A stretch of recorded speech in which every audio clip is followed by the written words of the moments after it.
Hello and welcome from the Clark Athletic Center Gymnasium. Second game of our doubleheader here for men's basketball. It is the UMass Boston Beacons and the Rhode Island College Anchormen. Hello, once again, I am Joe Braverman alongside of Max Clifford. Max, this is a Beacons team that is just on fire as of late. They've won 4 straight games. They're sitting at 8-3. And I got to tell you, momentum is on their side heading into the new calendar year. Absolutely it is. This Beacons men's team is as hot as could be, and they want to carry this big momentum into the winter break.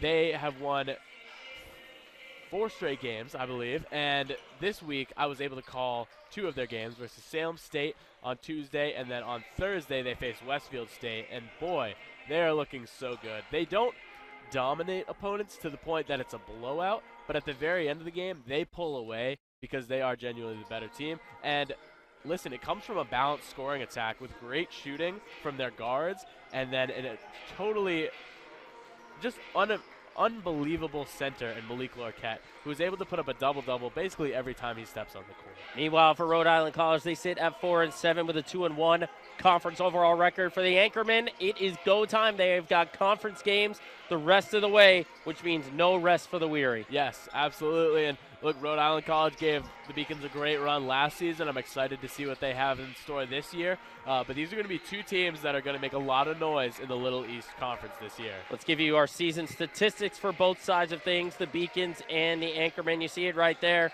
Beacons have been scoring and scoring and scoring. Yes. Look at that field goal percentage at 43. They've got 41 rebounds a game, and they limit their turnovers. Yes, absolutely. They're doing just about everything right. And that three-point percentage doesn't tell you the whole story because as of late, they have been super hot from beyond the arc, especially their point guard, Manny Zayas, who makes over half his threes. And that's not like 2 out of 4. It's not 4 out of 6. He has made over 25 three-pointers out of 50 three-pointers. He is looking as hot as could possibly be this season, and he's joined by a gang of members who could go on a hot streak at any point. Meanwhile, for Rhode Island College, the defense has been a little bit suspect. You see it right there. They're averaging as much as basically the Beacons have been scoring. They can shoot it well, just not from beyond the arc. Yes, it looks like, just from the looks of this team, they are a big team. I think they're going to make their living down low. I don't have a lot of faith that we'll see a ton of three-point shooting from the Anchormen, but we might be surprised this afternoon. You never know. How about the individual leaders between these two?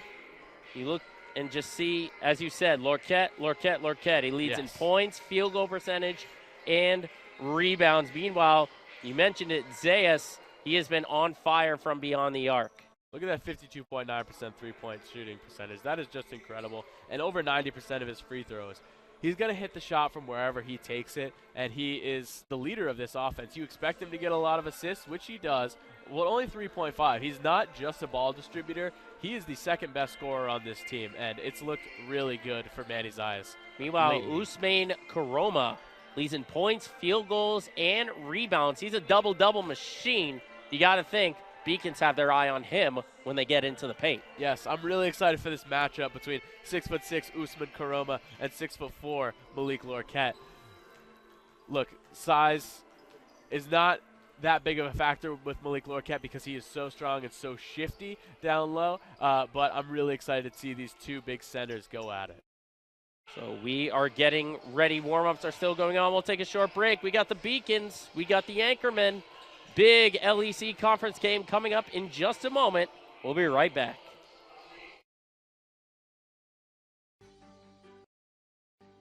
Comprehensive learning is being able to adapt to experiences and apply the things that I learned. Being an athlete and juggling academics helped me grow as a person, and things that I've learned, I was able to apply it in another field, putting them into everyday life. Developing comprehensive learning helped me prioritize certain things to make sure I get to where I want to be. Paris changed my life, and I got there through UMass. Those very specific seminal moments in Paris, the subway. A man in a tuxedo walked in, and a woman in a long gown. And it was stunning. It all hit me. It was like a lightning bolt. There was this world of beauty style that I wanted to be a part of. That was the beginning of the journey. And that all came through the University of Massachusetts. And that was really a key moment for me. That's one of those moments you never forget. Celebrate the soggy shoes and the slow starts. Celebrate the lessons learned along the way.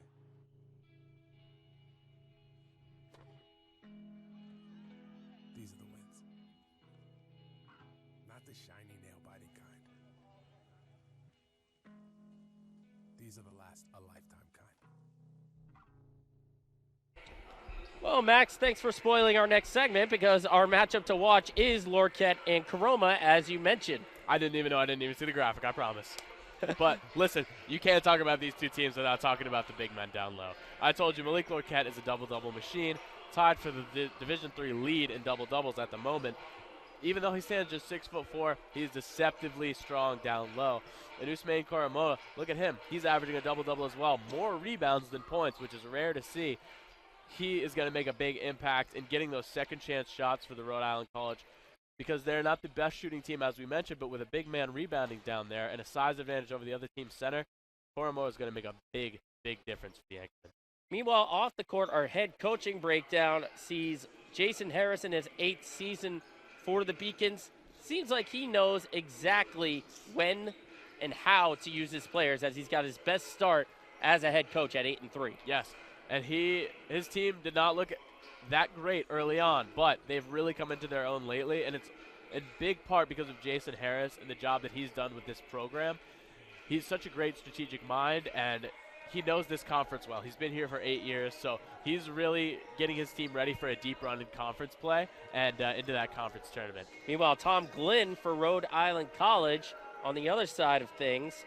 Tom, 48-47 overall, and while the record doesn't show it, this is a great mind to have for Rhode Island College. Absolutely, and listen, yeah, this team is not always, it's often better than its record says. Right now, not having the best record in out-of-conference play, but that really doesn't mean a whole lot. When they get into the conference, they are going to give everybody a problem, and including this Beacons team who has high expectations for this season. So they're not taking this matchup lightly by any stretch. So let's take a look at our sneak peek at the Beaks before we get into our anthem and our starting lineups. Do you see, we talked about it before, the Codfish Bowl for men's ice hockey. They'll take on Fitchburg State first, and then depending on how the other game goes between Albertus Magnus and Tufts, that will be who they play in either the consolation game or the Codfish Bowl championship. And then on New Year's Eve, women's basketball will go against Eastern Nazarene. And then women's ice hockey will travel to Amherst College starting at 3 p.m. on New Year's Eve. So a little bit of a holiday break here for all our squads. And we'll get right back into it at the end of the year. I can't wait. This is the best time of the year because this is when we find out which teams can really compete and which teams are ready for their conference schedule. We are minutes away from getting started here. We'll go to break, and then we'll give you our starting lineups and our keys to the game as the men of UMass Boston take on the anchormen of Rhode Island College.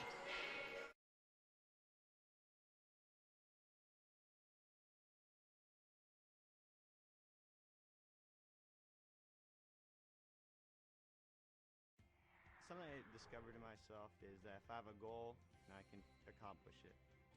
It's a well-rounded experience. At a Division III school, you primarily a student athlete, so the school is really shaped around you developing yourself as a complete individual. It helps a lot that you have a family with your team that can guide you.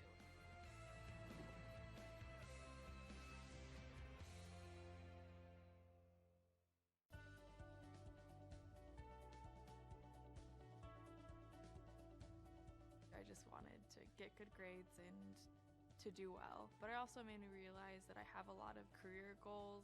You're there to get a full college experience, not only participate in your sport, but participate in things outside of that. And it's all about growing as a person. My coaches have helped me with figuring out who I really am. Their lives are dedicated for us to succeed.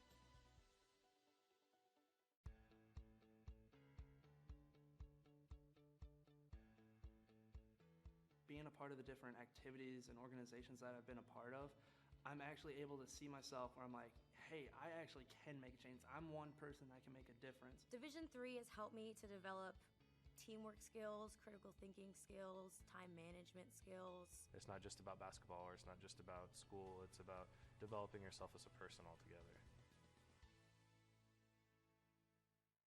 I'm the first undergraduate alumnus to lead this university. I'm very proud of that. I was literally able to transform my life because of the University of Massachusetts, and I want that for every single student that walks through the door.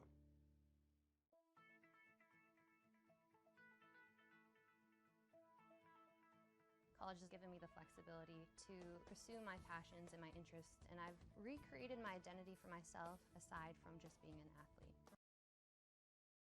Take a look at our starting lineups here for the Beacons and the Anchormen as they are getting introduced as we speak.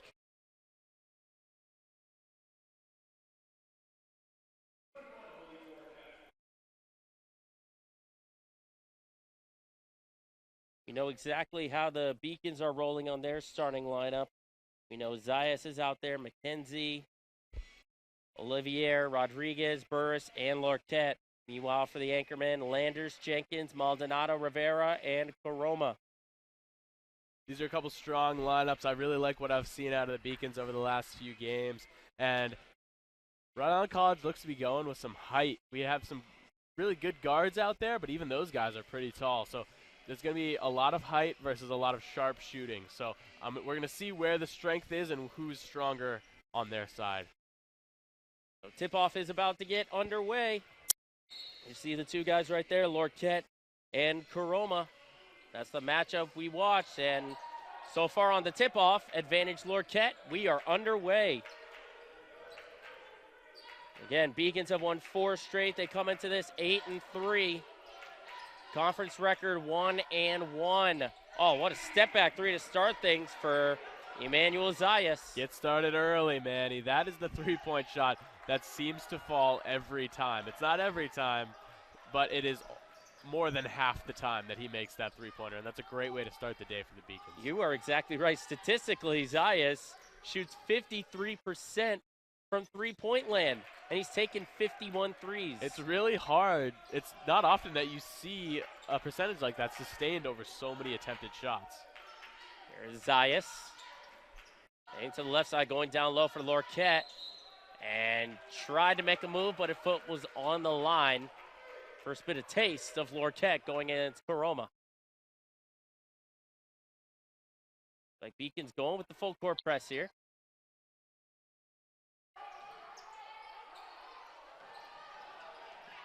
Some pressure. Beacons playing some aggressive defense early. And now up for the shot, no good. That was Jenkins going for the shot. Here comes Zayas the other way. There's Zayas driving in, floater in the paint, rattles it in. Zayas showing you he can do more than just shoot threes, man. He pulls up from the mid-range, and it looks fantastic. And right at half court. Almost got a steal there. And Zayas altering the pass, goes through the hands of Jenkins.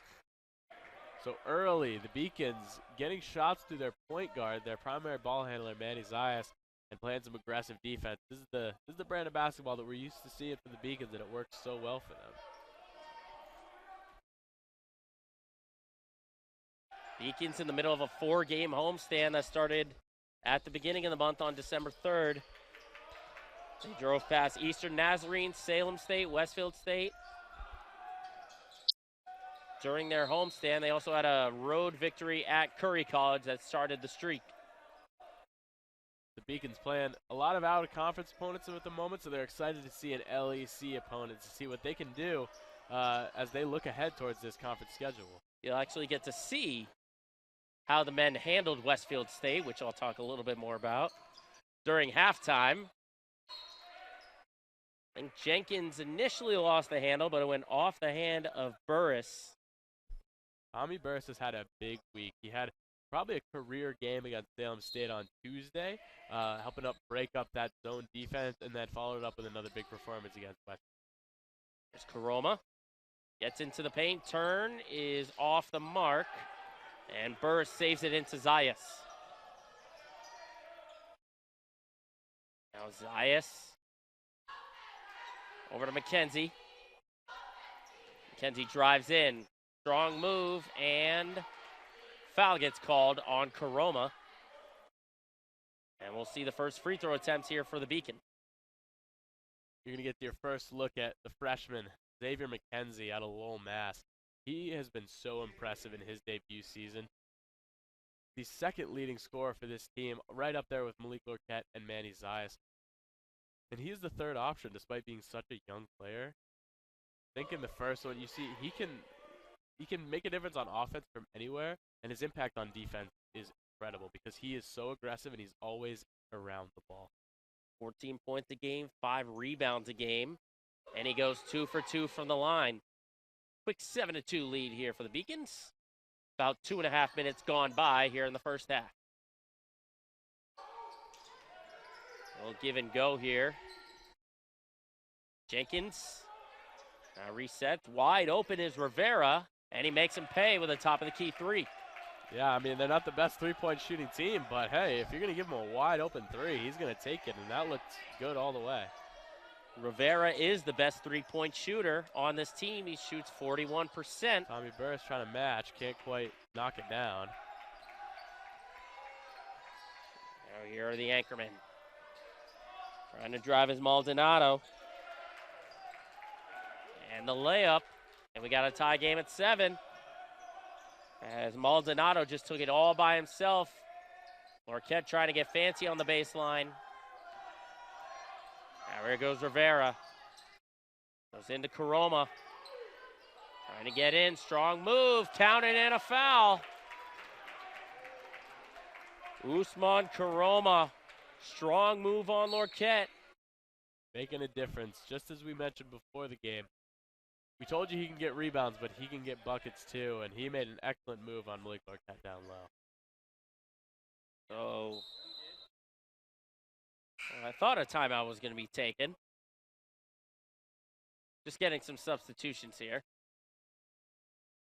He's checking in. Palu Uga checking in for the first time. Early substitution. So Anchorman coming out with a little bit of energy here. You see, I think they initially were shocked at that opening full court press, but now that they know it's there, they're kind of settling in. Yeah, I think they're working on an it, offense. For sure. No three-point shot for Korma. And a foul on the three-point attempt. Saw Olivier Rodriguez go for the shot, and it was late contact. So Rivera picked up his first personal, and now Rodriguez heads to the line for 3.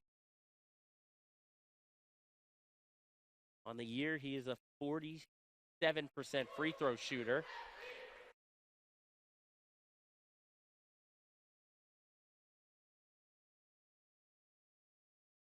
Beacons, I think they were initially shocked by the initial outburst, but I think the question is, can they settle into a groove? Absolutely, yes. Once they're in a rhythm, there's not much that teams can do to stop their offensive push. Ike Alua is into the game for the first time. So Rodriguez goes 2 of 3 from the line, and we are tied once again at 9 apiece. Rivera finds Maldonado. Gets out of the double team, wide open on the baseline. Trying to go down low for Karoma. Now is Maldonado off the mark on the 3. They'll let that one bounce out. They'll go back to the Beacons. Seems like defensively that's going to be the strategy for the Beacons, is to make, or at least force, Rhode Island to take a bunch of outside shots. Yeah, absolutely. They know that's not their strength, so they want to get the anchorman where they're a little uncomfortable. Lorquette tried for the reverse off the mark. A lot of contact, no whistle. Going to be going the other way now. Now we'll get a timeout here. And we'll take one as well. 15:46. Still plenty of time here in the first half. Tied at 9. My greatest personal discovery has been that I am capable of doing things that I didn't know I was capable of doing. To be able to study what I wanted to and continue to play the sport I love, all of those things came together very nicely in one package in Division III. did receive a non-athletic scholarship upon entering school. I got the presidential scholarship, which was huge for me. I think there's more opportunities for academic scholarships in Division III. I did receive academic scholarships. Just being involved on campus, being a leader, all those things combined kind of get me recognized. It's a great experience for me.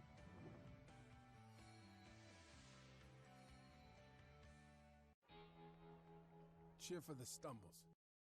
Well, we're tied at 9 here, and we talked about the Beacons being a strong offensive team, but it's the Anchormen who have put the ball in. They're 4 of 8 from the field as compared to 2 of 6 for UMass Boston. Yes, it's been definitely a evenly matched game so far. We talked about a big matchup between big men, but we've been seeing some good shooting as well from guards. So I think those centers are kind of equalizing each other the way that we saw in the women's game earlier on. So expect the team with better guard play to have a bit of an edge here. Another thing, Rhode Island College has 4 points in the paint. Beacons have none. Now pushing it up the field floor is Maldonado. Gets it over to Landers. Now to Rivera. Here's Karoma on Lorquette. Strong move, unable to make it. And I think it might have gone off of Rodriguez's hand. So it'll stay with Rhode Island. Here's Uga. Goes to Maldonado. Now a step back from Maldonado. I think it might have hit the corner of the backboard there. Yeah, so it looked a bit funky on the shot, but Malik Lorquette gets it off the deflection, and now Beacon setting up, trying to pull away a little bit. This is still a tight game. Off the mark on the 3. Here comes Rivera the other way. Rivera, floater, high off glass, no. Karoma with the offensive rebound, stays with it. Tries to go to Rivera, but Rodriguez comes in and intercepts it. Good heads-up play by Rodriguez to grab the loose ball there. Floater a little strong off the glass for Ilua. You gotta imagine the Beacons want to slow it down a little bit. They're rushing the shot. Take the shots that are work for you, and that's feeding Malik Lorquette down low. And Lorquette. And there we go. So it looked like it was going to be an easy basket there, trying to go over the top for Lorquette, but he mishandled it, tried to go for the reverse. He was able to draw the foul, though. Yeah, second personal on Rivera. Took a big adjustment there from Lorquette, but he's going to the line anyway. And while his season numbers aren't the best, a lot like this team, this week he's been looking really good. And Lorquette, 19 points a game, 12.5 rebounds. He's shooting 58% from the field. And where he's at right now, the free throw line, he's at 58% as well. As he knocks down the first one. See Mitchell Noreska in for the first time for Rhode Island. Meanwhile, Bobby Joy is in. Bobby Joy, an underrated player, the sixth man on the bench. He can be a great scorer when he needs to be, but he can also be a great defensive presence. And there he is with a steal and a behind-the-back pass to feed Ika Lua, and now the momentum back to the way of the Beacons. And it looks like they didn't reset the shot clock off of that possession. I don't blame him. That play happened so fast, it was hard to keep up with what happened. I almost missed it myself. So now Beacons will slow it down and try to start over again. And not only that, but you got kind of a smaller lineup out there when you've got Joy and Zayas as your backcourt. Yeah. As Rodriguez is off the mark on the 3. Here comes the other way. This is Victor Oliveira Rodriguez. Another Rodriguez out there. And a reach-in foul gets called right before a fast break could happen for the Beacons. You know, this one will go on Olivier Rodriguez. They don't make it easy on us as broadcasters. We got Olivier Rodriguez matching up with Oliveira Rodriguez. How's that? How about that one? How about that one? The good news is they've got different numbers and different jerseys. Right, that's perfect. Couldn't get more similar than that. Here's Uga driving in. Gets the bounce. That's a difficult finish right there. That was a really tough bucket. That was impressive. The junior forward from Hyde Mark, Mass, making it harder than it should have been. Here's Zayas. Driving in, finds Lorquette, and Lorquette draws another foul. Kind of playing a two-man game there. But Lorquette will get himself back to the line.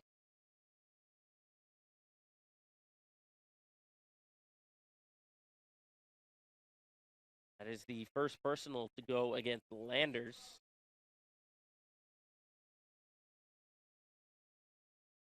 This will be free throw attempt 8 and 9 on the day. Very early to be seeing so many free throws. So now 6 of 9 go the Beacons. Meanwhile, there's only been one free throw attempt here from Rhode Island so far. Oliveira Rodriguez gets it out to Rivera. Pull up from the free throw line, no. Joy fighting for the rebound. He saves it. Gets it up to Zayas. The hustle from Bobby Joy making a big difference early here. Joy goes back out to Zayas.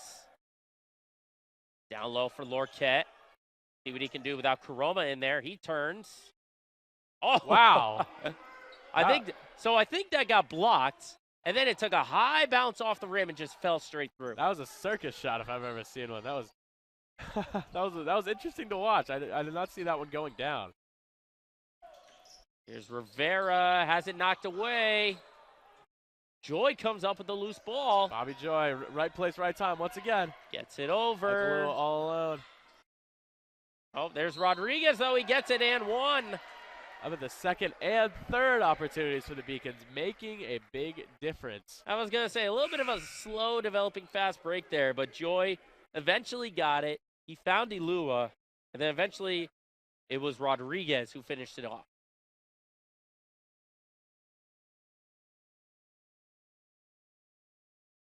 Now 3-point play can try and get this lead to 5. See a couple of subs being made here.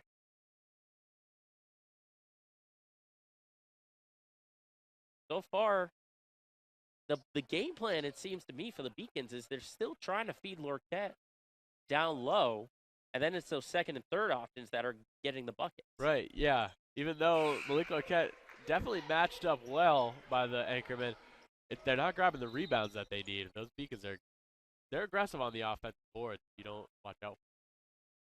A real small lineup for the Beacons now. Lorquette off the floor. And McKenzie just checked back in. He's out there with Ilua. Tommy Burris also back in the game. Burris is out there also with Joy and Zayas. So as I mentioned, small lineup there. Now to the corner for Maldonado. Out to Rodriguez. Spinning, loses the handle. Here comes McKenzie. Up ahead to Joy. Joy's got an open bucket. Oh, what a block. Unbelievable rejection by Maldonado. Chase down block. Now difficult finish there. Follow, no. Third chance, no. Eventually, Nareska grabs it, and he gets it back out to the perimeter. Now swinging it around for Maldonado. That one tipped and out of bounds. 5 on the shot clock here. We'll try and gather our breath just for a little bit. And we'll take a timeout. Let's see that block again. That was unbelievable by Nathaniel Maldonado. That was an unbelievable finish. Well, it starts on the spin. There's the loose ball. Bobby Joy on the fast break. Bam! Wow, pins it to the backboard, sends it the other way. That was an impressive move by Maldonado. Look, this has been a very fast pace first half of the first half here. 16-11, but great defensive play on both ends. Some good sharp shooting from both sides. And listen, we talked about the matchup of the big men. It hasn't really been that. We've been seeing some impressive guard play so far on both ends. Yeah, you mentioned it.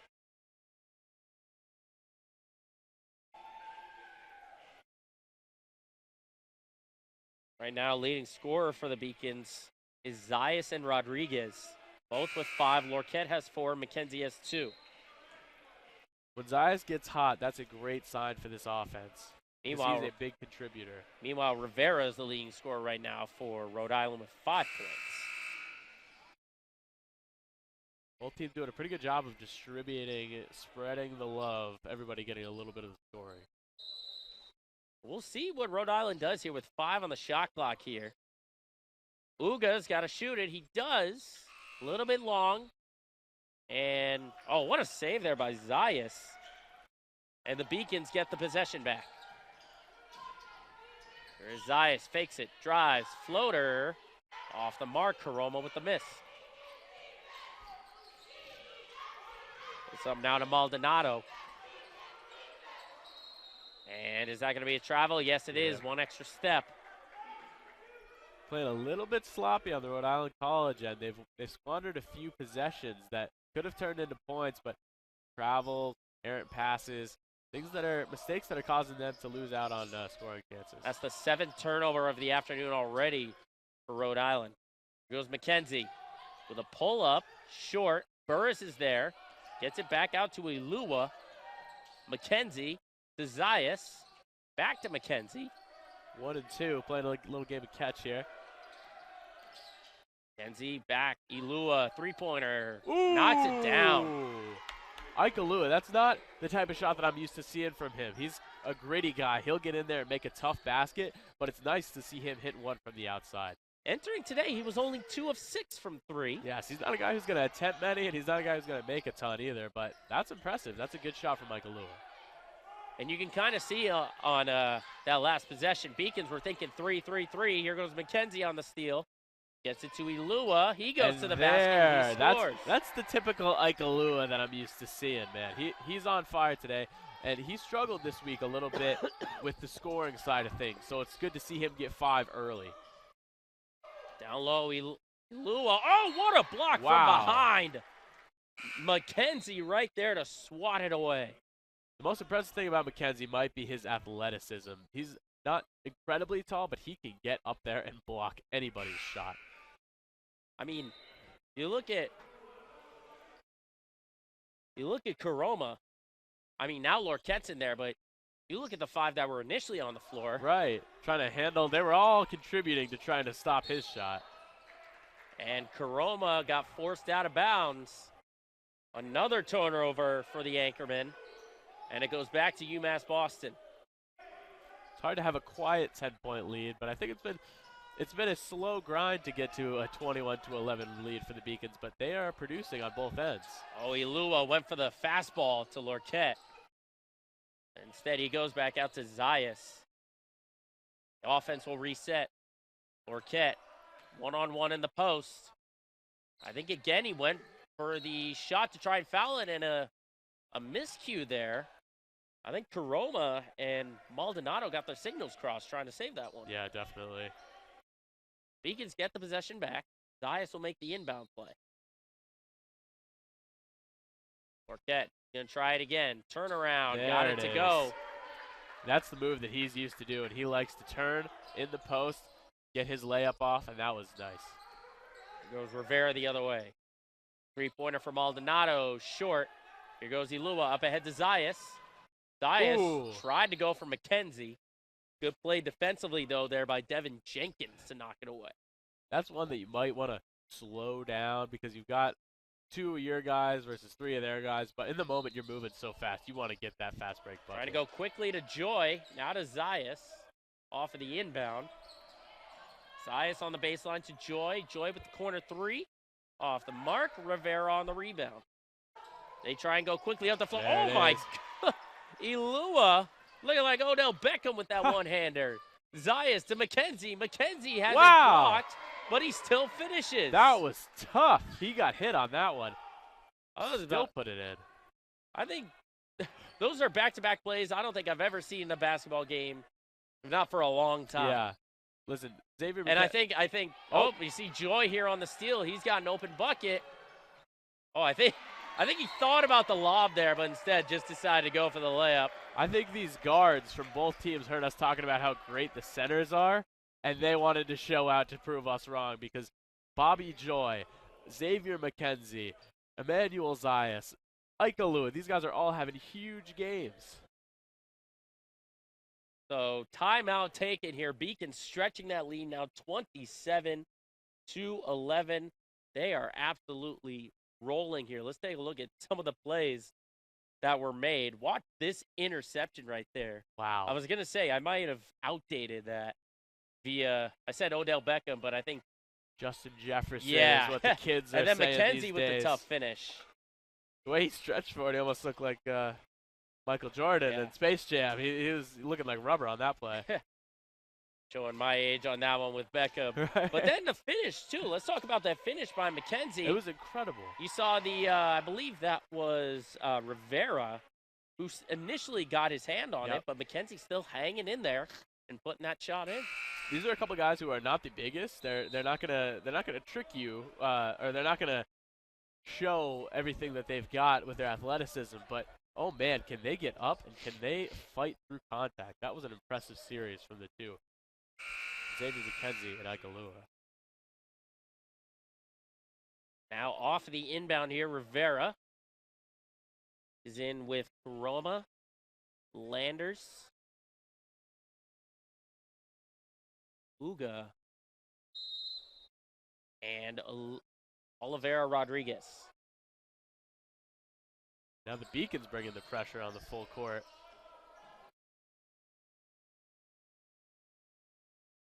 Meanwhile, Beacons are on a 16-0 run. As that shot goes off the mark, Lorquette got the tip. Here's a three-pointer off the mark. This one is to Karoma.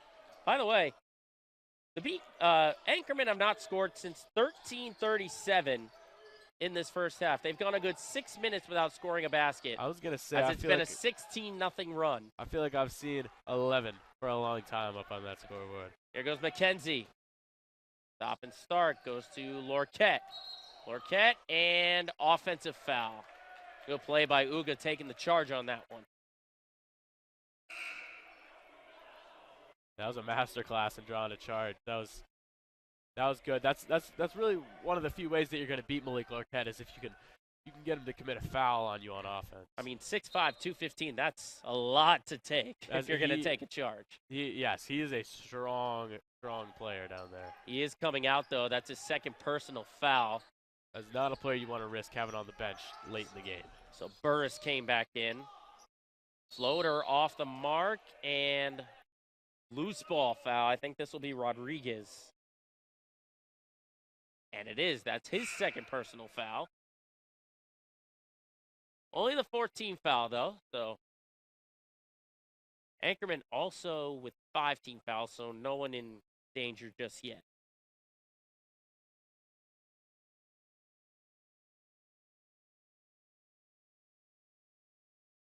Rhode Island is only 5 of 21 from the field, shooting 24%.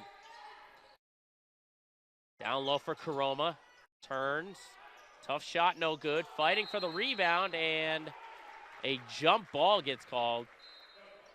I got to tell you, you got to give a lot of credit to this Beacons defense, because without Lorquette, we asked it, who is going to be able to contain Karoma down low? Right. And so far, it's been a team effort. The Anchormen have a decided height advantage with these lineups, and it really hasn't made much of a difference at all. The Beacons play such aggressive defense that they're going to cause problems no matter who you are, no matter how big you are. Oh, stepping into the three there is Kalu Uga. Breaks the scoring drought at long last. First points in about 6.5 minutes. You're not going to win many games playing with 6-minute scoring droughts.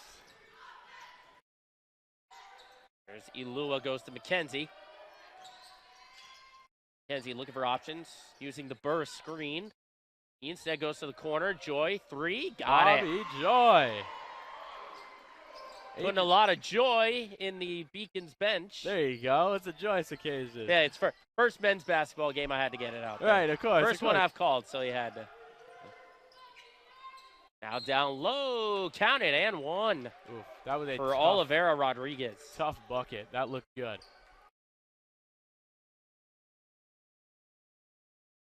Looks like Bobby Joy will pick up his first personal.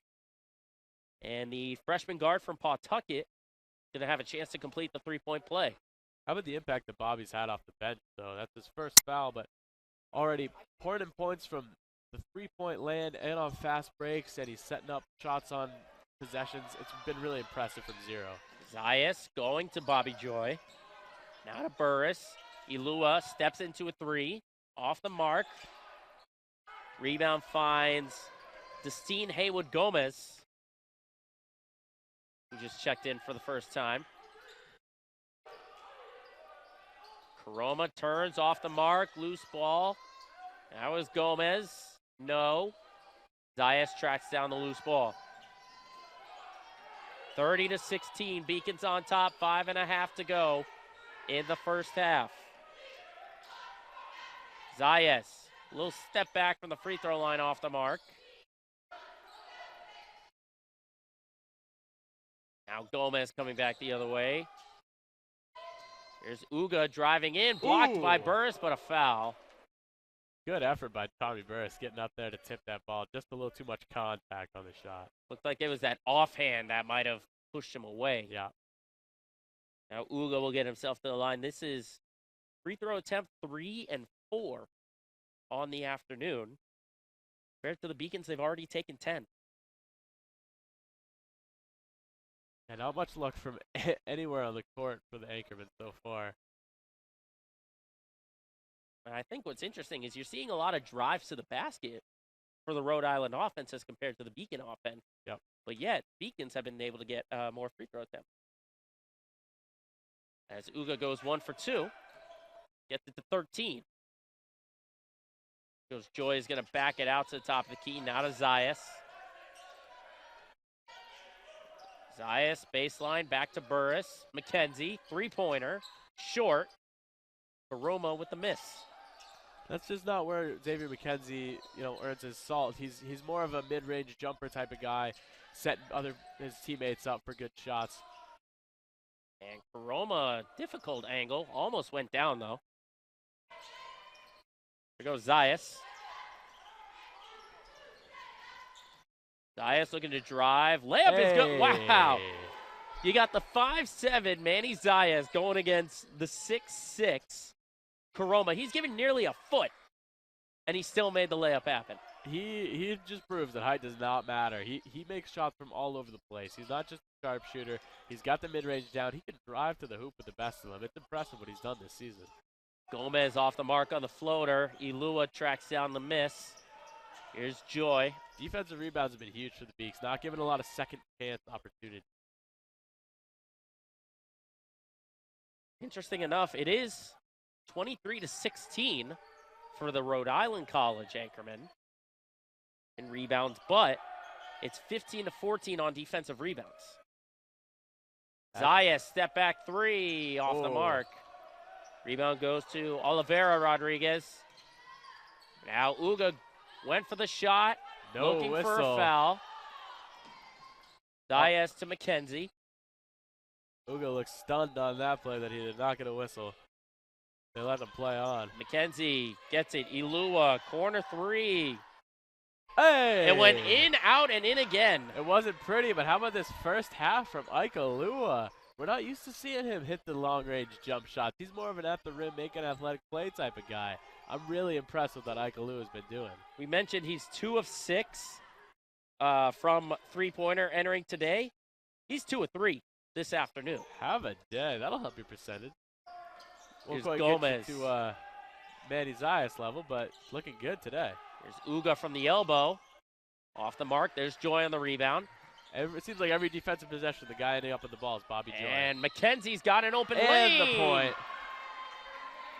Tough bucket from Xavier McKenzie. He is so good at that. Driving to the hoop, getting his layup, and fighting through the foul to draw the N1.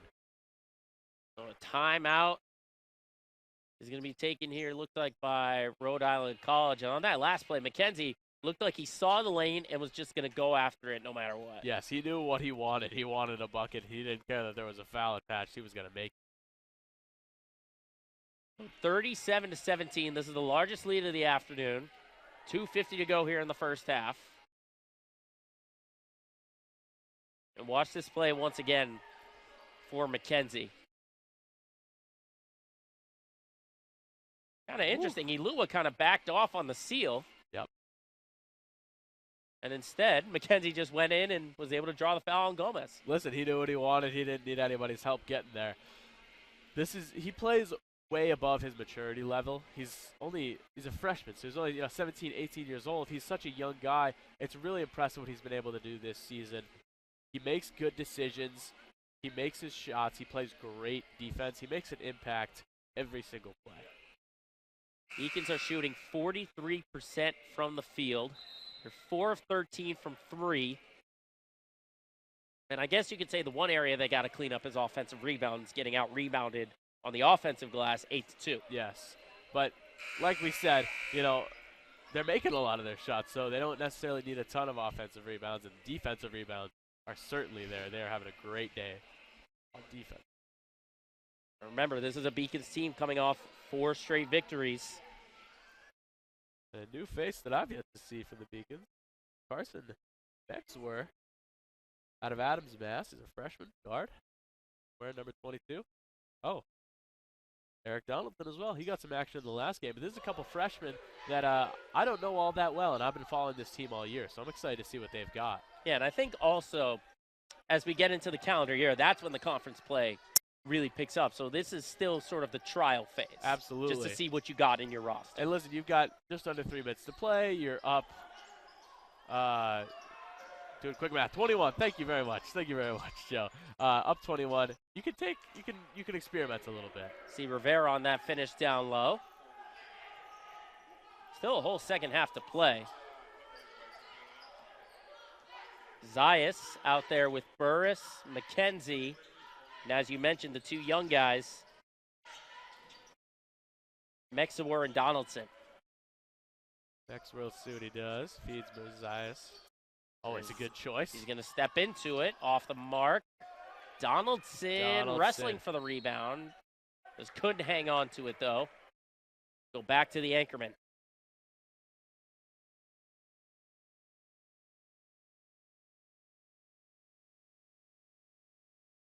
And largest lead was at 21. And it seems like the pace is what the Beacons are emphasizing here. 13-0. UMass Boston in favor. To the corner. Now down low. Turn, hook, and gets the bounce for Landers. That was a hotly contested shot. I'm impressed that he was able to put that in. Final 90 seconds here. Beacon's going to take their time. Dias gets it to Burris. There's McKenzie. McKenzie looking for options. He drives, and he draws the foul against Jenkins. And that is the 17th foul, so McKenzie's going to get a 1-and-1 here, which will be free throw attempt 12 on the afternoon. They have been sent to the line quite a bit today. And not only that, but they're making him 8 of 11 so far. And there's your announcer's jinx right there, 8 of 12. Here comes Rivera the other way. Back out top to Jenkins, swinging it around the perimeter. Here's Jenkins again, trying to go down low. Floater off the glass is good for Landers. 2 straight possessions and 2 straight Landers buckets. Slowly shrinking the lead. 40 seconds left. McKenzie. Donaldson, now to Burris. Zayas goes around the screen. Stays with it. McKenzie. No call on that drive. Here comes Maldonado, and he gets tripped up and is called for the foul. Mexawar, I should say, is called for the foul. Not the cleanest basketball being played here. Definitely a lot of contact, a lot of physicality, both these teams. Now Beacon's also in the bonus, so 1-and-1 attempt here. Coming for the freshman guard from the Bronx, Maldonado. Interesting, on the last possession, you also saw Zayas just continue. They were looking for the foul on almost every shot. Yes, Speaking of fouls, That'll get Oh, we're going to see Mexawar. He's going to get to the line for a 1-and-1. Off of the foul from Noreska. Yeah, I could not tell you what to expect here. I have not seen anything out of Mexawar yet, so Well, he's see. played in 6 games already. 5 of 11 from the field. 0 for 3 from 3, and he's 4 of 6 from the free throw line. Okay.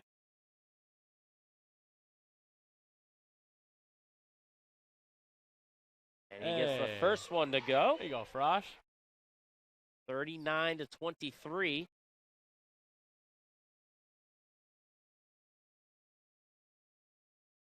Shot clock is turned off. 1 of 2 goes Mexamore, and it looks like Rhode Island is going to try and hold for the final shot. Here's Uga.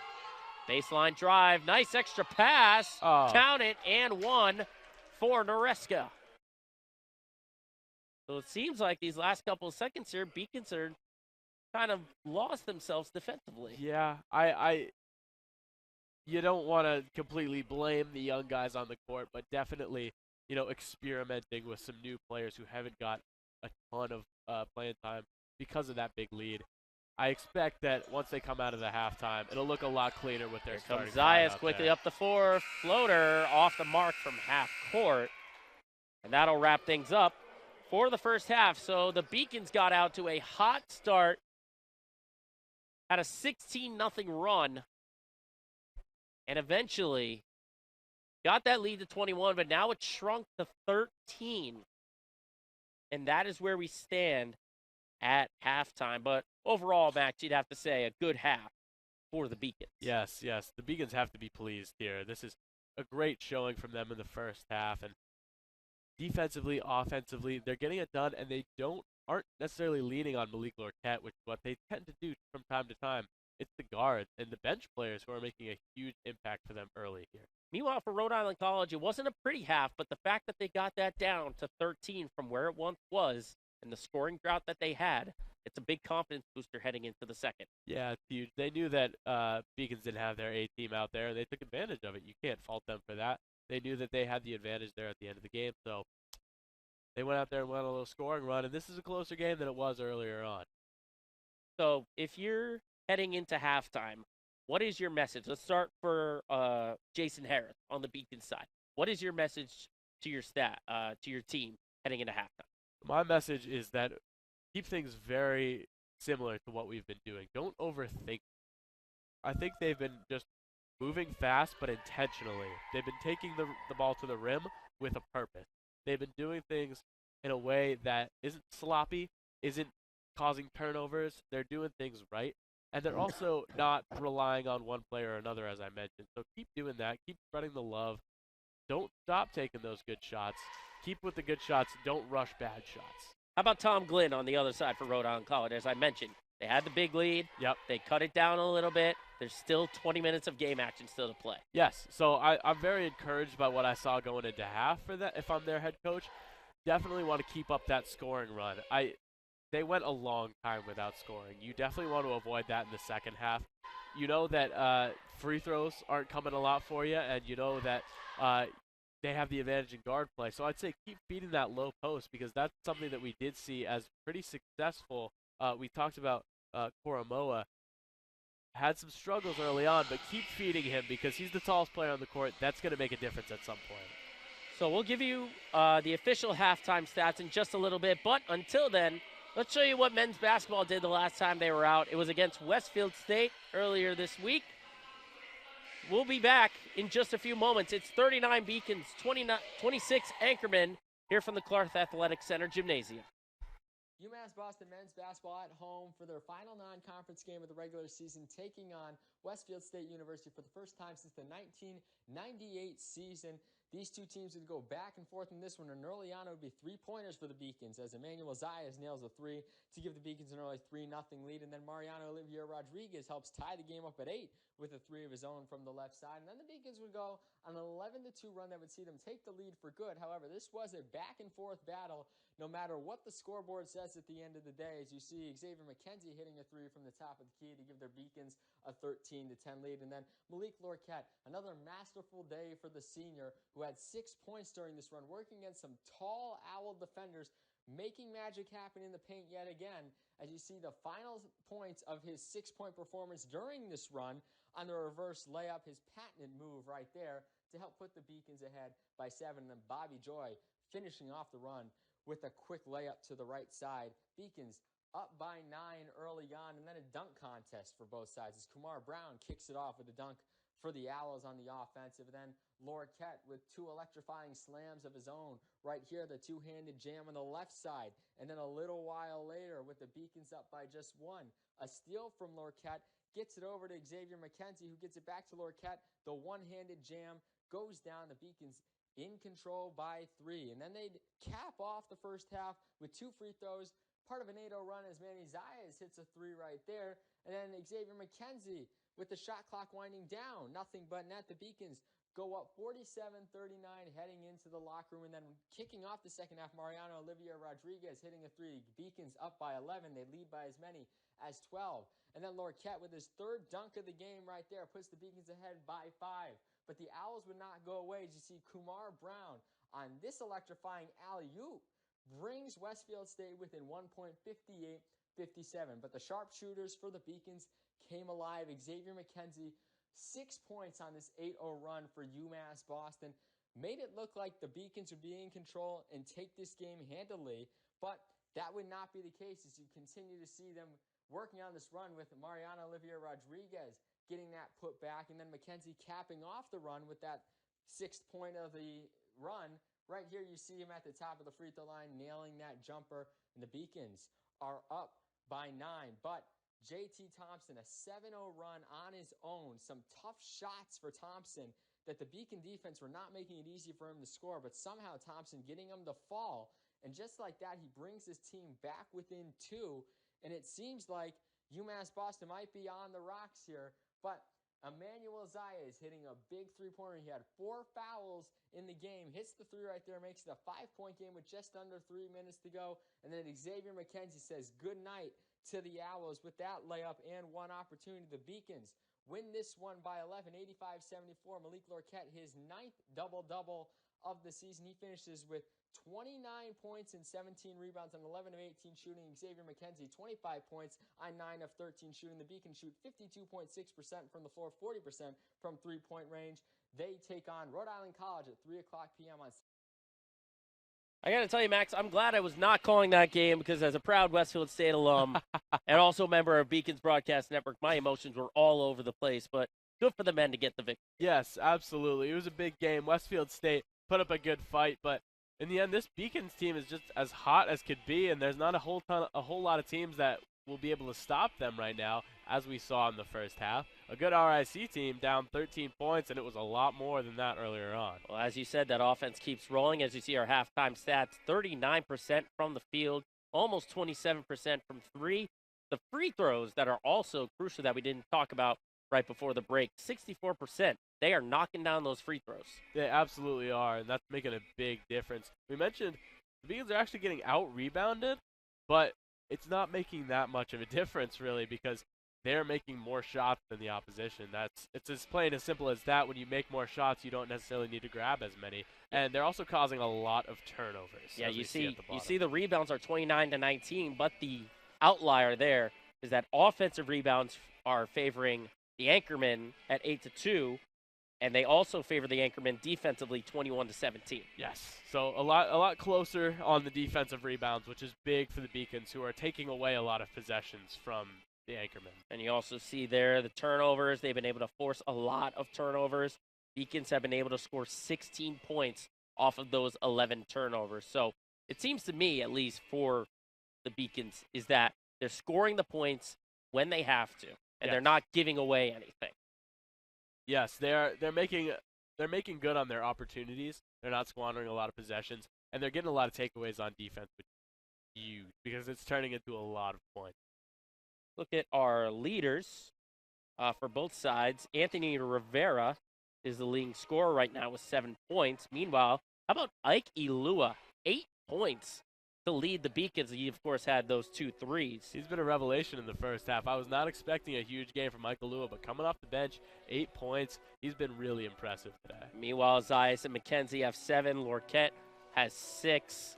And it seems like our matchup to watch has been pretty quiet so far between Lorquette and Caroma. Yeah, I think the fact that we know that that's a matchup to watch means that the coaches also know that it's a matchup to watch, and we're really focused on shutting down those 2 star players today.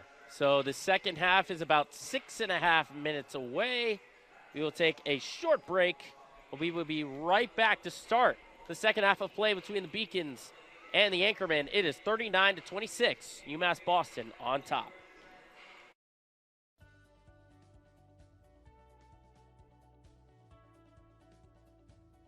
I just wanted to get good grades and to do well. But it also made me realize that I have a lot of career goals. You're there to get a full college experience, not only participate in your sport, but participate in things outside of that. And it's all about growing as a person. My coaches have helped me with figuring out who I really am. Their lives are dedicated for us to succeed.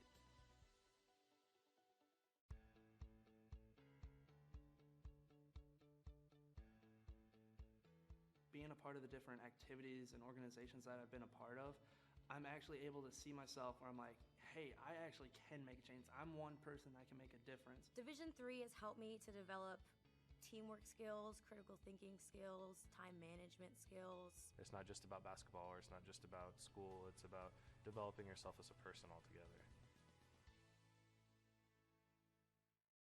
I'm the first undergraduate alumnus to lead this university. I'm very proud of that. I was literally able to transform my life because of the University of Massachusetts, and I want that for every single student that walks through the door.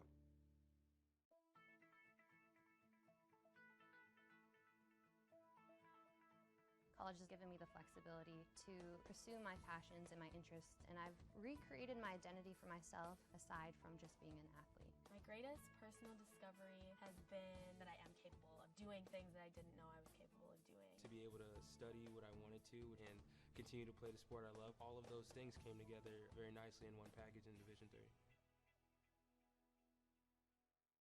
I did receive a non-athletic scholarship upon entering school. I got the presidential scholarship, which was huge for me. I think there's more opportunities for academic scholarships in Division III. I did receive academic scholarships.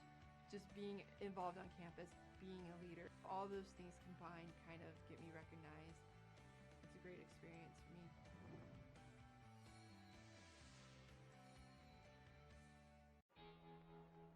Cheer for the stumbles. The he shoulda had that's. And the tears that linger. For in those moments, greatness lies. There, you will find the provoked, the determined, the unified. It's in those moments that champions are born. The University of Massachusetts Boston, with its scenic oceanfront campus, easily accessible to downtown Boston, is recognized as a model of excellence for urban public universities. 16 NCAA Division III sports are part of the more than 100 student organizations that create an engaging campus life in America's biggest and best college town. UMass Boston, Boston's urban public research university for the 21st century. Division III allows you to give yourself to other things. Having that free time allows me to pursue the things that I want to pursue. Division III in athletics affords students the opportunity to, engage in the other interests in their campus and in their lives outside of that sport. It allows you to just be able to do everything you want to do. I wouldn't change it for the world.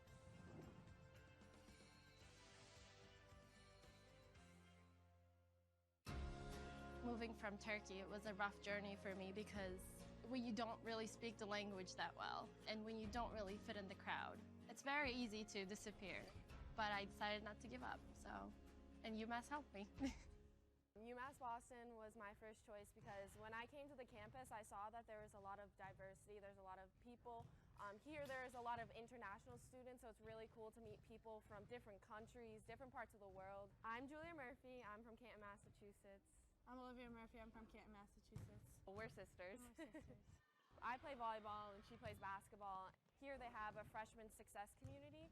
So each major has their own community that you can join as a freshman, and you take classes with them, you do study groups with them. So it was really helpful getting to know people in your major right away. So in health exercise sciences, we have an internship at the end, or it's so much better to have like an advisor helping you out, like telling you which classes to choose.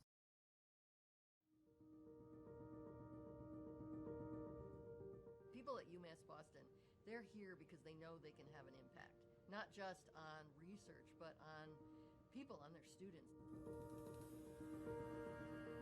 This is just a starting point. It only has potential to grow, and it has a big potential to grow up. You're really having a direct impact on people's lives, and you can see that now, and you can see that years from now. So I think it's becoming like a place that people want to go. What UMass Boston is able to offer to its young people certainly stands out to that mission that was set right out in the beginning.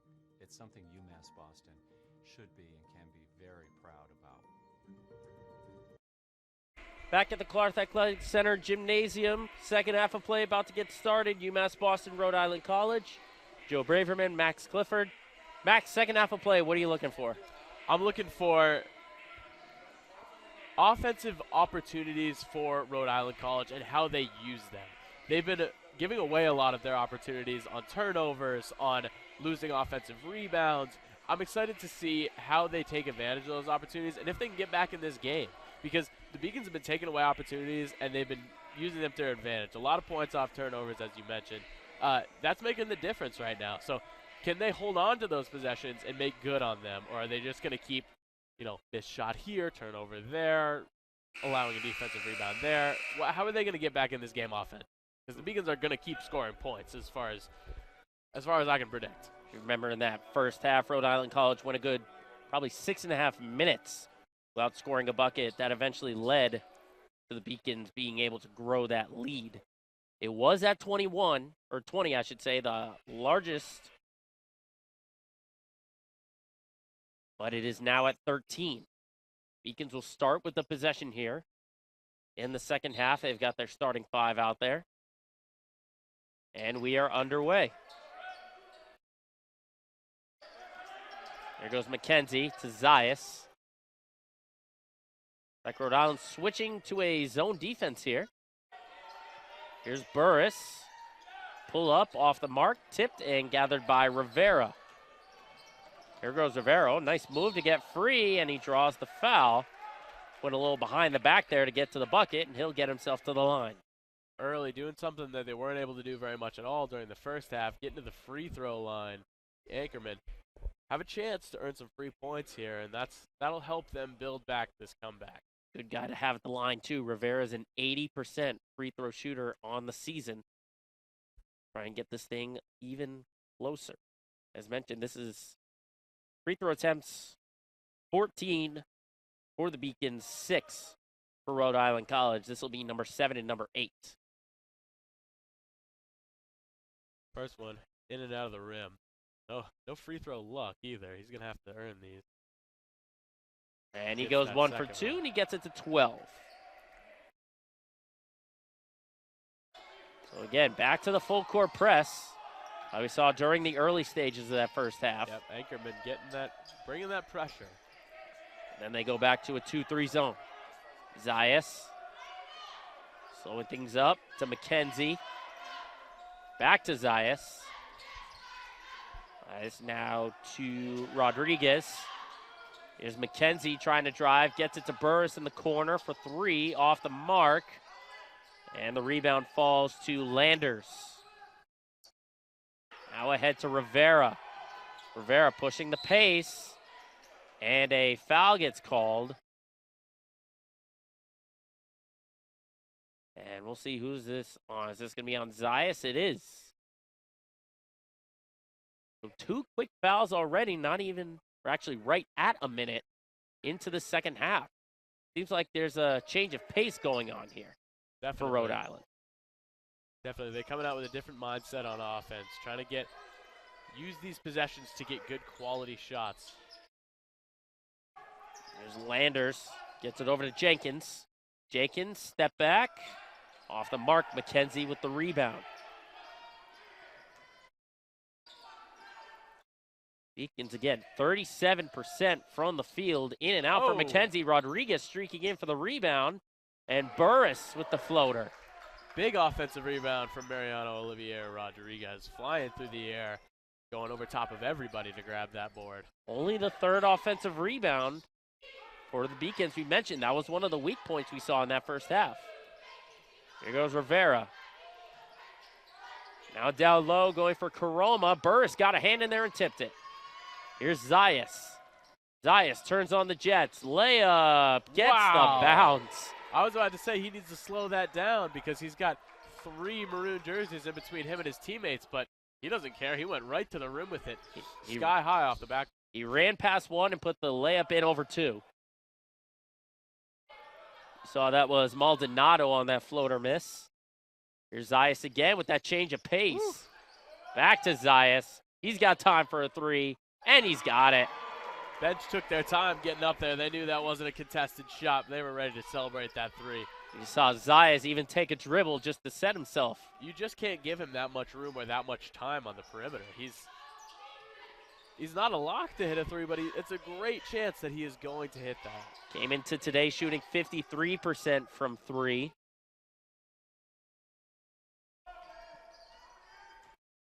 Now down low for the cutting. And it's good for Landers.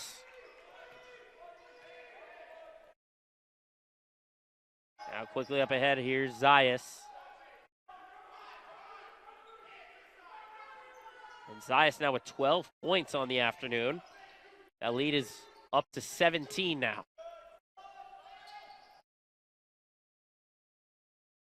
It's ahead to McKenzie. Floater from the elbow is short. And it got tipped. I think it went out off of Karoma. And the Beacons get the possession back, but they have 1 on the shot clock, so it's going to have to be a catch and shoot. Yes, going to need to be very quick. You've probably got your best spot-up shooter giving the inbound pass, so I assume they're going to be looking for Olivier Rodriguez or Xavier McKenzie if they can find him. Oh, the cut to Lorquette, and I think he fumbled the pass. Yeah. So he didn't get a proper shot off. So shot clock violation and turnover number 3. Only 3 turnovers on the afternoon. Not a bad showing in terms of holding on to the ball, but definitely not getting what they wanted out of that possession. And you saw there Jenkins a little high and a miscommunication on the pass to Landers. Interesting. We saw in the women's game earlier, Eliza Booth had some incredible brightly colored sneakers, and I'm seeing the same from Kalu Uga. He's got some awesome kicks as well. Very, very brightly colored, which I like it. It makes them easier to recognize. Of course, for Elizabeth Booth, that translated into a great scoring night. Yes. By the way, if you missed it, this is the second game of our doubleheader. Rhode Island College came out with the victory on the women's side over UMass Boston. And connecting on the layup there is Jenkins. Good play off of the turnover and on the fast break. Got a mismatch there against Mandy Zayas, and he knew it. He took his time. He made a good move and put it in. Here's the pass to McKenzie. He's off the mark on the 3. Zayas saves it. Tried to go to Burris. And possession will go to Rhode Island College, I believe. But first, we will get a timeout. And we will take one, too. 46-31. Beacons trying to grow that lead, but the Anchormen aren't going anywhere.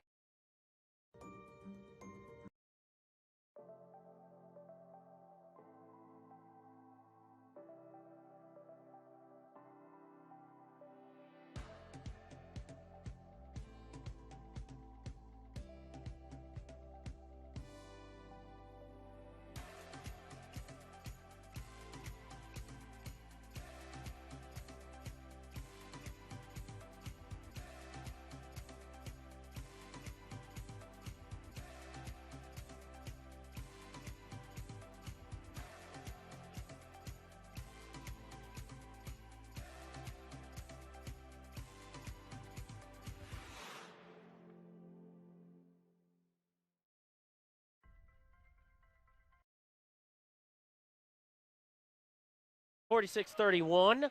The Beacons on top of the Anchormen. 15-31. Still plenty of time here. But we just saw, again, another burst of energy from the Beacons. They were able to grow that lead just slightly. Yep. They've been building slowly all day long. They're not rushing anything. They're not moving too quickly. They're taking good possessions and turning them into points, and taking good defensive possessions, turning it into turnovers. And of course, you got Manny Zayas, who's got 5 points in this quarter. He's got 12 on the afternoon. That one off the mark there from Noreska. Olivia Rodriguez making a big impact on the boards. Here's Burris. Tried to bank it in just inside the arc. Kind of a tough angle to try and get a bank shot on that one. Not sure if he was going for the glass on that one. As in and out on the 3 was Jenkins. Here goes Zayas now, running the offense. Here's Burris to McKenzie.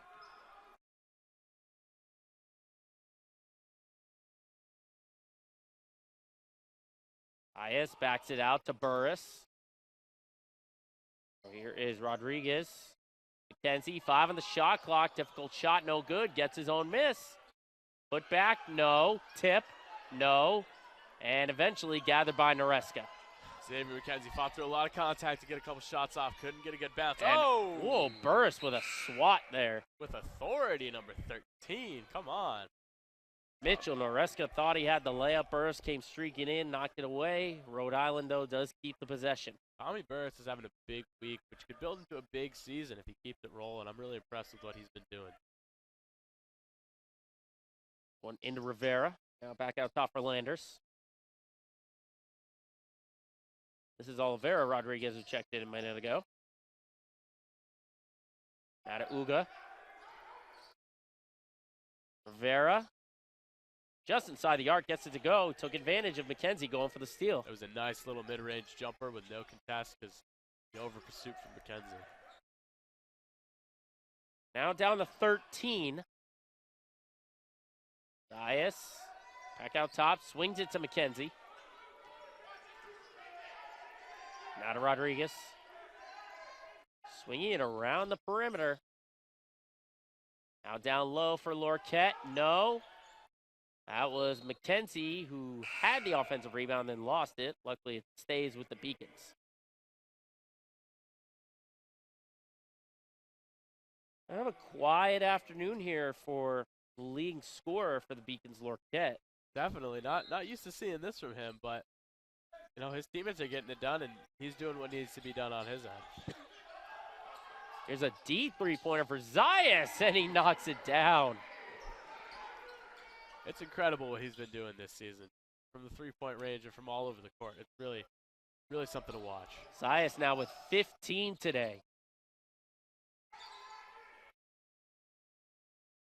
Olivera Rodriguez now to Landers. Landers turns and gets it to go. And again, that's sort of a theme that we saw in the women's game, except the roles were reversed, where UMass Boston was still hanging around with Rhode Island College. Absolutely. Zayas again. Hey, when you're hot, you're hot. And Zayas with a deep 3 from both sides of the floor. Now, 4 for 7 today from three-point range. It's only going to do wonderful things for his already over 50% shooting percentage from 3, that is. Here comes Zayas again. He'll back it out. One-on-one with Uga. Now goes to McKenzie.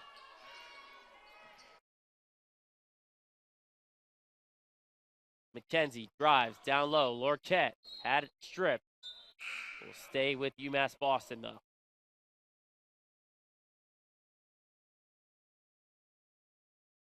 And as you said, Lorquette, quiet afternoon. But I got to say, charge has been led by Zayas. It has. He's showing off that he can be the main scorer. And he loses the handle, but he gets it back. Here's McKenzie. Oh. Missed the layup. Got his own miss, though. Turning, and he draws the foul. Like a little bit over anxious on that one. Yeah. Either that or he was kind of in between giving it off to Alua. I think he's just overthinking things a little bit. He's had a few of those where he had layups right in his hand and Just misses over the top. So timeout taken off of the foul. They'll come back with free throws for McKenzie. Let's take a look at a couple of plays here that have recently happened. Watch this block from Burris coming out of nowhere. That was so fun to watch. And when Tommy Burris is like playing on top of the ball, like he is so much fun to watch. He's all over the place this week, and especially today, he's looking great on defense. So 52-35, right at the halfway mark here almost, 11:57 to be exact. 17-point deficit for the Anchormen. I'm interested to see what they do coming out of this huddle. They're not doing a ton wrong. It's just that the Beacons are so consistent on offense and just in their face on defense that there's not a lot that the Anchormen can do. 36% they're shooting from the field. They're shooting 35% from three. They have closed the rebounding margin, though. You remember it was 29-11 for Rhode Island College. Now it's 35-29. Okay.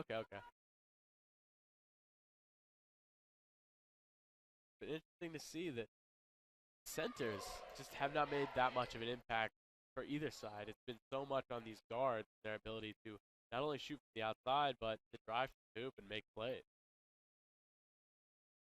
And McKenzie goes 2 for 2 and gets it to a 19-point lead. Good for him to see those go down. He's missed a few in a row now, so it's good to see the ball go in.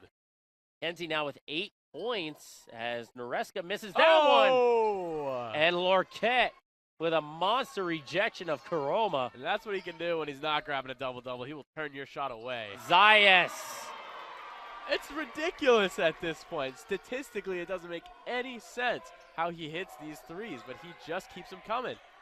And another steal in the backcourt for Aikalua. He's going to hold on for a jump ball. Holy smokes. 5 for 8 is Manny Zayas, the 5'7" sophomore guard from Hollywood, Florida. Who does this? I'm speechless. Well, Steph Curry does it sometimes. He does it sometimes, right? Like for a little bit, it's sustained as that much. But, you know, this is over a long period of time that he's sustained such incredible three-pointers. Now look at the full court press here by UMass Boston.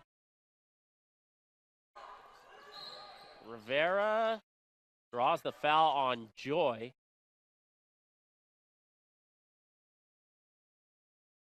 %54% now on the season for Emmanuel. Just incredible. And remember, this is a team overall that shoots 32% from three coming into today. Rivera on the floater, knocked it down. Now at 20.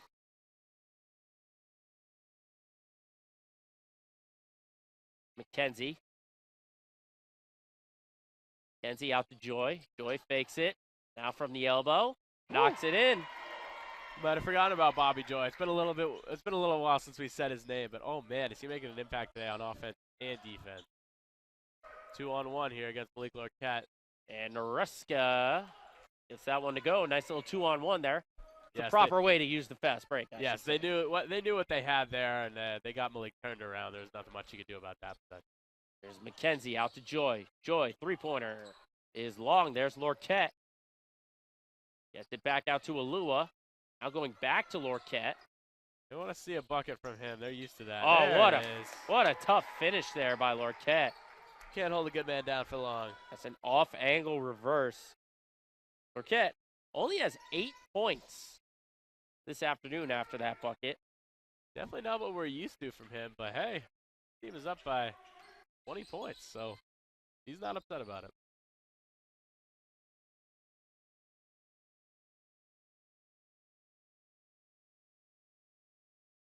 That one off the mark. Rebound for Rivera. We're past the halfway mark, and he loses the handle. Here's Alua. Now to McKenzie. McKenzie has an open lane, and he'll lay it home. I was talking about this with one of the other commentators. I would love to see Xavier McKenzie throw down a dunk. I just feel like he would throw down such a good dunk, but he opts to go the safe route, tosses in a layup. Yeah, we've seen it in warm-up how they do like to do some dunks now and again. As there's Joy to McKenzie. Now Xavier scoring a little bit, getting himself rolling. He had a few missed layups earlier, but that's not on his mind anymore. He's thinking about making them. He's got 13 points now and a deep three-pointer there. The triple that cuts the lead to 21. Now Lorquette inside.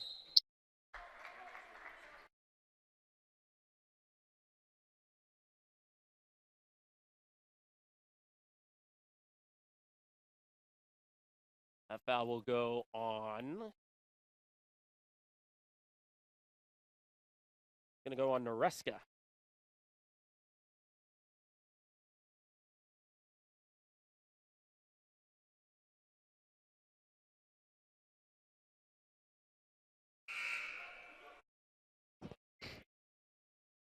Malik just not what we're used to seeing from him. Obviously, the free throw line is the place where he struggles the most, but overall, you expect to see him score a little bit more, make a bigger impact on the down low post. So, even though the team is winning by a lot, he'd like to contribute a little bit more. But overall, you think from a team perspective, to see Lorquette struggling offensively, but still having a big lead as they are. This is great news, actually, for them.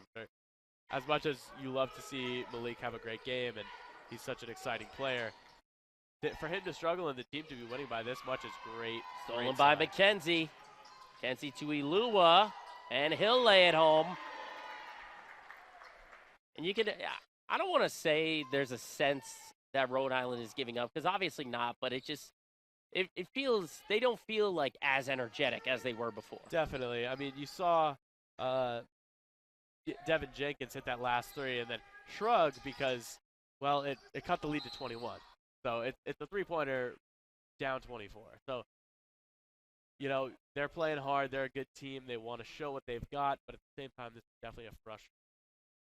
Yeah, and remember, they are 2-1 in conference play. Even with a loss, they'll go to 2-2. Yep.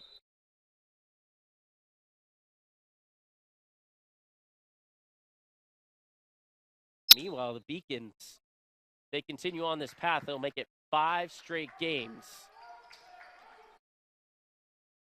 Curry, Eastern Nazarene, Salem State, Westfield State, and possibly Rhode Island College. Big momentum heading into the break, and then looking forward to some conference play. It's great to start off with a win. So the timeout has been taken, and we will take one as well. The Beacons just stretching that lead, 68-44. We'll be right back.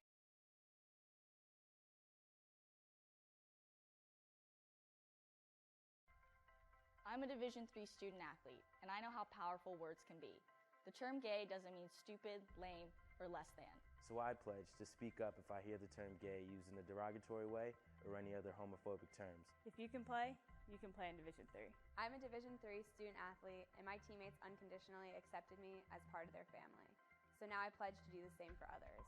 If you can play in Division III.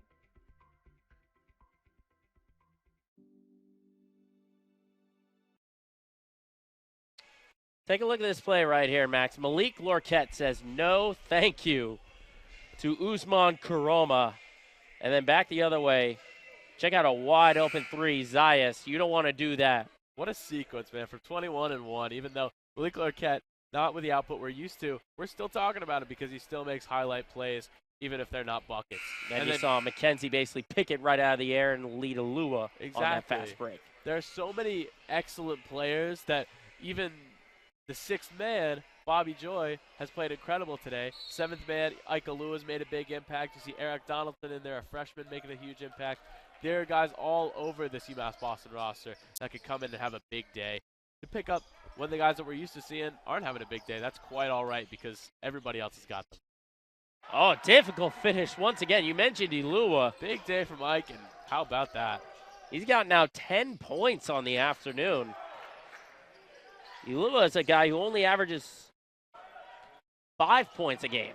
Yeah, Ike's a guy who's going to come in and give you great defense, but you're not going to expect many points from him. So it's awesome to see him have a big day offensively and, you know, get out of the shooting slump, if you could call it that he's in. And as we turn to 2023, we talked about it in that first half, just kind of testing out your bench, seeing what kind of depth you have. You put that starting five with Joy, Ilua. This team has got some depth. Oh, and almost got it in. Bobby Joy almost had another nice layup. Here's a three-pointer for Rodriguez off the mark. Rebound will go to Uga. Uga's going to get it to Rivera. Rivera on the floater. A little strong off the glass. And that jumper will fall there for Grady Biziak. 70-46.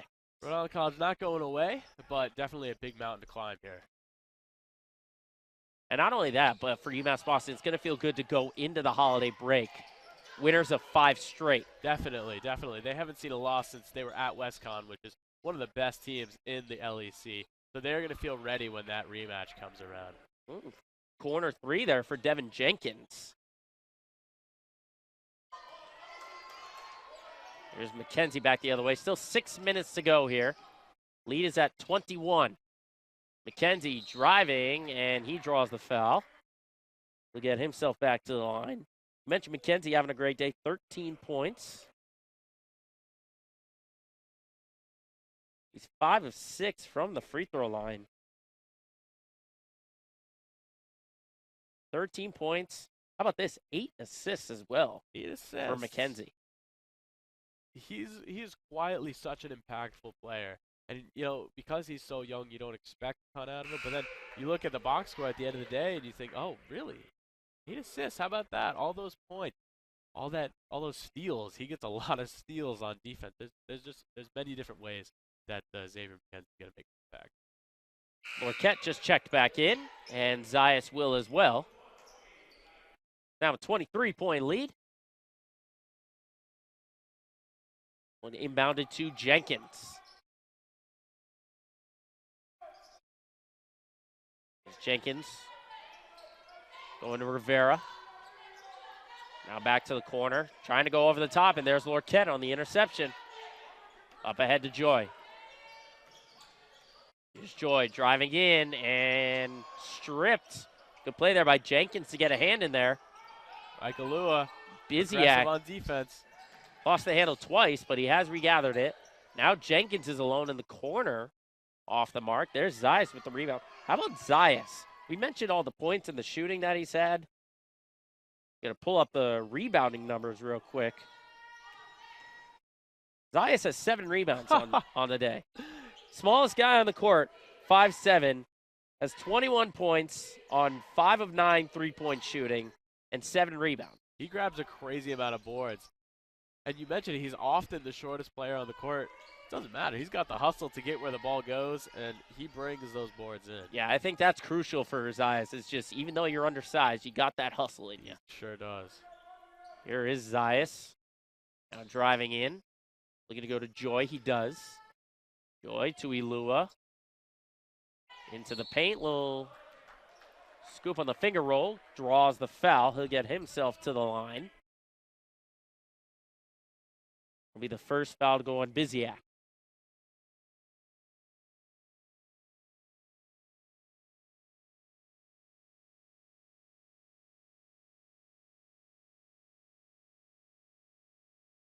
Here's Ilua heading to the free throw line for the first time this afternoon. It's about 2/3 of his free throws. First one off the rim. Beacons are shooting 40% from the field. They're shooting 33% from 3. They're 8 of 24. Meanwhile, they're 14 of 21. Sorry, 15 of 22 from the free throw line. Another thing to watch for, too, for the Beacons is they've gotten to the line and gotten 22 free throw attempts. Rhode Island College, meanwhile, only has 8. They're 3 for 8. Definitely a big disparity in that category. That makes a big difference. Oh, wow. What a spin move there by Lorquette. He gets called for the travel. And he ran right into Landers. Oh, Lorquette was trying to put the spin on, trying to get something going.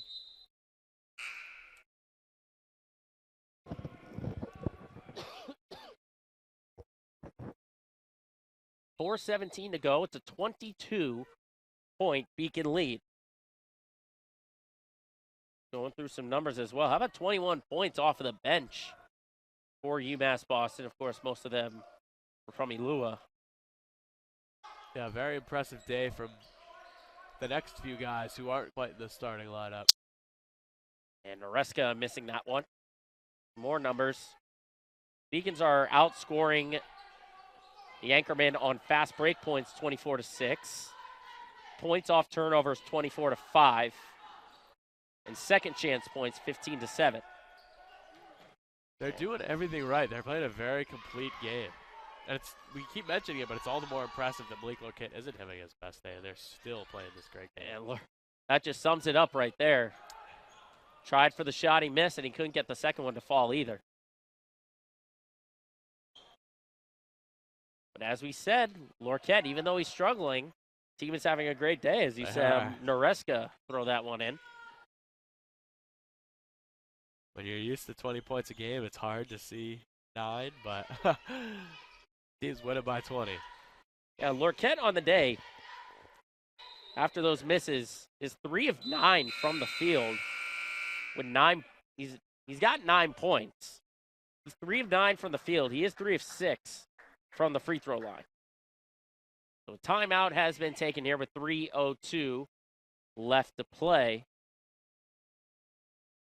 And again, Beacons, they've just got to be feeling incredible in these past couple of weeks. As mentioned, they're on their way to their 5th straight win. They're going into the holiday break, but there's also sort of that mindset of you want to play the next day instead of having this long break. Right. They can't let this long break damage what they've got rolling here. You don't want to go cold over break. So they want to stay hot, stay warm, and come back in the new year with, a mindset that they want to continue this win streak.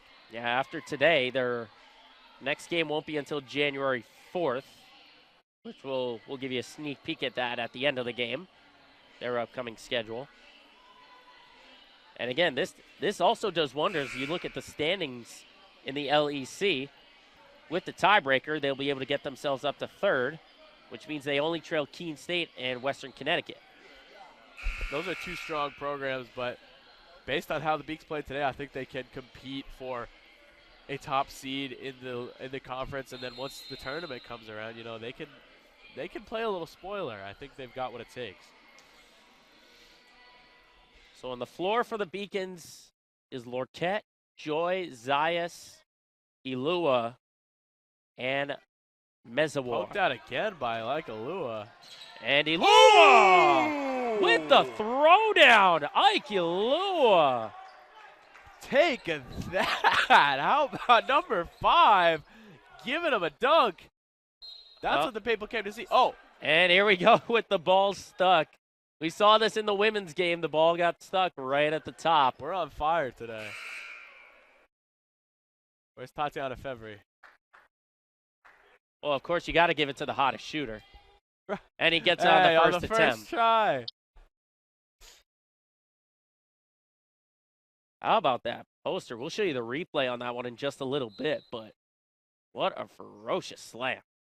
And it was funny because I didn't think Elua had the intention of going in for the slam on that one. No, it didn't look like it. That was very, very contested. But even with guys in his way, he wanted to throw it down. And 5 steals for Ike Elua.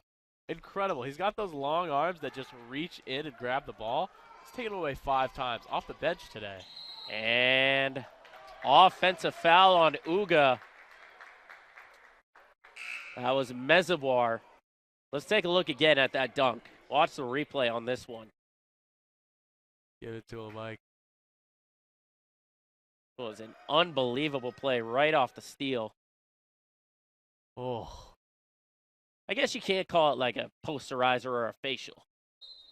Yeah, I guess they kind of ran into each other. Yeah, they did. But that's okay. Like, we were still I think all I think Maldonado made the smart play and stay out of that one.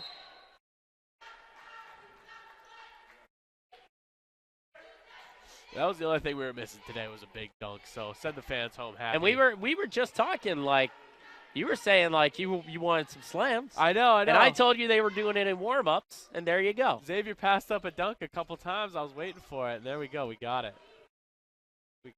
Here's Fidendi Francois, who just came into the game. Personally, my first time seeing Fidendi. Beacons unloading the bench here. 3-pointer off the mark for Malik Brooms.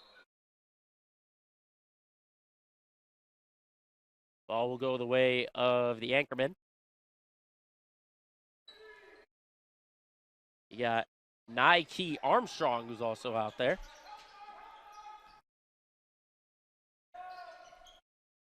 There's a 3-point attempt for Biziak off the mark. Got 4 freshmen and a sophomore out there, so let's see what the JV team can piece together. Coming up in the final 90 seconds. Beacons on their way to a comfortable win, which will be their 5th straight. Couple of offensive rebounds there. There's a foul on Brooms. No one in the penalty, though.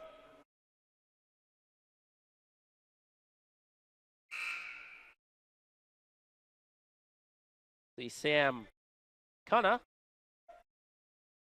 The first time today. Like Rhode Island's going to empty their bench as well. Shane Perico waiting to come in, and Uga. I got to tell you, Uga is very impressive. Even though it's a blowout, I think there's a lot to be happy about. Yes, definitely. Uga's really impressed me as well.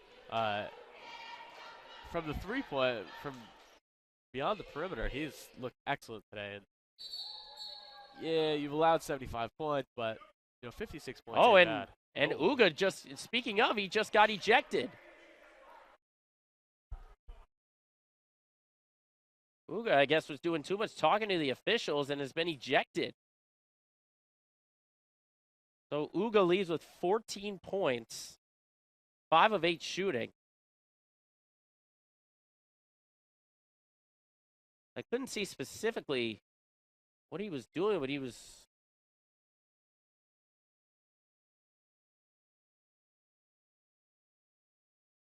Referee was not happy with whatever he did.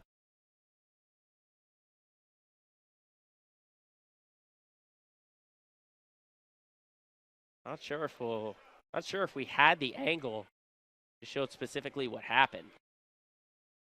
But Malik Brooms will get himself to the line. And he'll knock down a couple.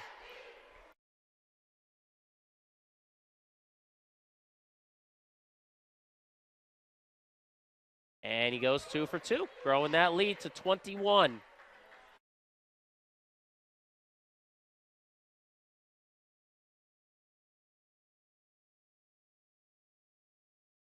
Let's see who's heading to the line here. Got Francois.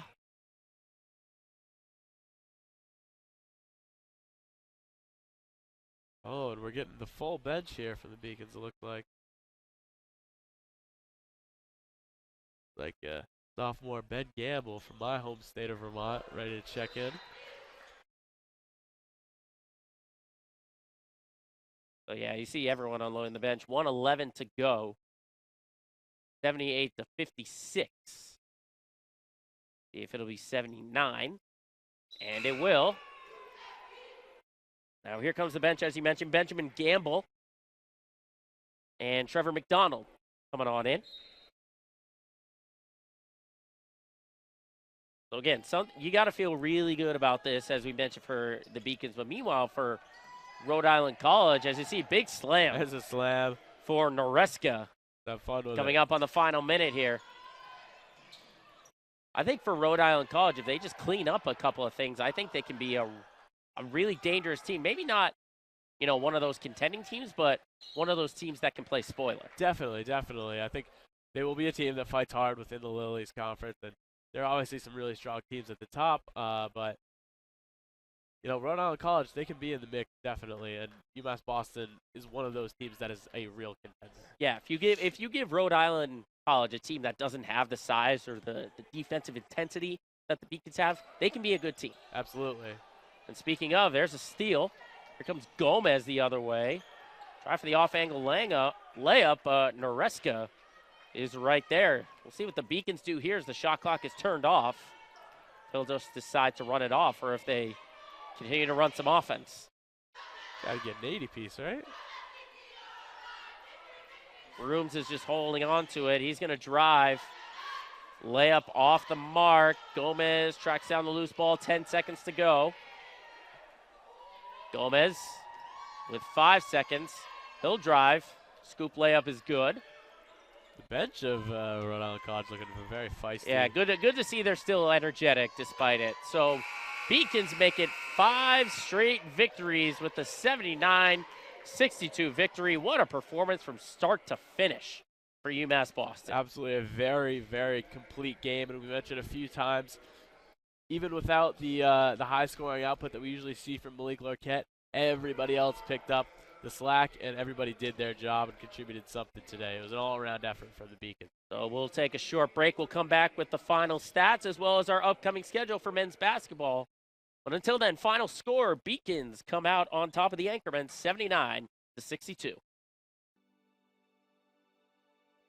What separates UMass Boston from other schools is the fact that a large percentage of students commute. For me, it takes 2 hours each day to go to and from school. But every second has been worth it because the students that come here are serious about learning, they value their education, and understand where it'll take them in the future. This is what UMass Boston means to me.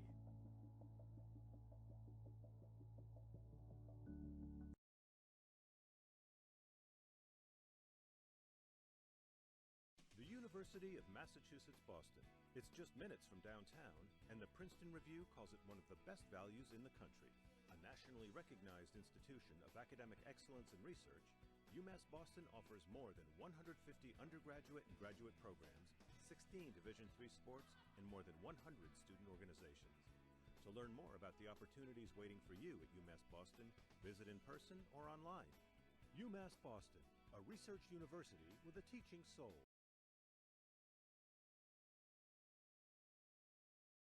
Once again, 79-62 is the final score, as the Beacons, with a very impressive performance, will get to the final stats in just a little bit. But Max, as we said, a good way to go into the holiday break. Beacons now have won 5 straight, and from what we just saw, are going to be real contenders for the LEC tournament. Absolutely, yes. This is really encouraging. They hadn't gotten much of a look at LEC opponents early on. It was a lot of out-of-conference stuff. The one look they did have was with WestCon. They played WestCon and EastCon, took care of business against EastCon, but lost WestCon. So it's good to see that they are among those elite teams. Even if they did drop one to the Wolves, they still can take care of business against the I don't want to say lesser, but, the teams that aren't quite at that level, and they can compete with the top teams. And they're going to make a jump in the rankings right before New Year's, which is great news for them. And how about the scoring, guys? We'll give you team stats in just a minute, but player stats. Zayas, 21 points. McKenzie, 15. Ilua, 15, all while Larquette has been held to 9. Yes. I mean, if you had told me before this game that Malik was held to 9 points, I would say, man, did we lose by 10 or 20? Like, how bad was this loss for Beacon? They won by almost 20 points because of efforts from players like Manny Zayas off the bench, Ike Alua, Xavier McKenzie. These guys were all in double-digit scoring, and they didn't need Malik Larquette to go full nuclear. They just needed him to do his job, and they took it. There's your final team stats, as you see it right there. UMass Boston shooting 36% from the field. They got 28% from 3. They closed in the rebounding margin, which I think helped them in the second half. That was huge. And then obviously limiting those turnovers. Yes, they did just about everything right. And those shooting percentages are a little marred by some garbage time, some younger guys getting in the game, getting some shots up. But overall, from whistle to whistle, this was a dominant win by the Beacons, and they took care of business in every facet of the game. But now here's your upcoming schedule for men's basketball. As mentioned, it's the holiday break now, which means their next game won't be until next year, 2023, January 4th. They are going to take on Castleton. And then after that, they will be against Plymouth State for 2 consecutive road games. Then they get 2 consecutive home games, UMass Dartmouth and Keene State, and then University of Southern Maine and Eastern Connecticut State. So it's going to be very exciting to see what this team can do after the holiday break. So, Max, happy holidays to you as we sign off on all of our production staff, our producer, Michael Vesky, our director, Georgia Bonney, our camera operators, Colin Ford, Josh Eastman, and Mariano Jimenez, in our graphics department, Maria Spilios, and our replay center, Elena El Bano. For Max Clifford, I am Joe Braverman.